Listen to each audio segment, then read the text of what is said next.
રાજ્ય ગુજરાત, જિલ્લો મહેસાણા, તાલુકો કડી,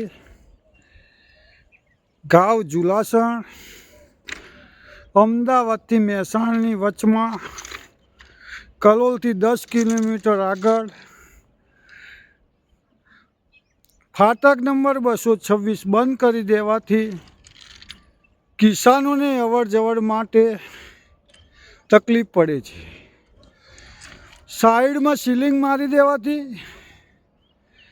રેલવે રસ્તો ના આપ્યો છતાંય બંધ કરી દેવાના કારણે કિસાનોને 435 વીઘા કિસાનોને ચડાસના ગામમાં ફરીને ધારપુરા ઉપર થઈને જવું પડે છે. તેનો નિવારો લાવવા માટે કિસાનો માટે સગવડ કરી આપવા માટેનો મુખ્યમંત્રી શ્રી ભૂપેન્દ્રભાઈ પટેલને રજિસ્ટ્રેર પંચાયત તરફથી પત્ર વ્યવહાર કરેલો છે. તેનો જવાબ મળ્યો નથી. રેલવે અધિકારી અમદાવાદને પણ પત્ર વ્યવહાર કરેલો છે. તેનો પણ જવાબ મળ્યો નથી. તેનો જવાબ માટે મિનિસ્ટર રેલવે મંત્રી વૈષ્ણવજીને કહેવામાં આવે છે કે આ નિવેડો લાવીને આપો. તથા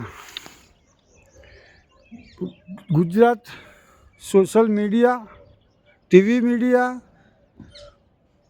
પ્રેસ મીડિયા ને જણાવવાનું કે જુલાસણ 12/2/2025ના રોજ અનુપમ પ્રાથમિક શાળાનું લોકાર્પણ છે. તે દિવસે પધારવા વિનંતી. જે મીડિયા આવવાની હોય તેને પણ જાણ કરવા વિનંતી. આ મુદ્દો ઉઠાવીને આગળ જવા મીડિયાવાળાને આગળ જવાનો અનુરોધ કરું છું. તેનો સંકલ્પ લો. કિસાનોને 435 વીઘા જમીનના કિસાનોને રસ્તો ના મળે તેના માટેની અસગવડ પડે તેની જવાબદારી દરેકની રહે છે. ડેલિગેટ જયેશભાઈ, પૂર્વ સરપંચ દિનેશભાઈ પટેલ તથા દરેક ધારાસભ્યની પણ જવાબદારી છે. પણ ધારાસભ્ય ન હોવાથી સ્વર્ગવાસ પામવાથી ભગવાન એમને શાંતિ આપે. ધન્યવાદ.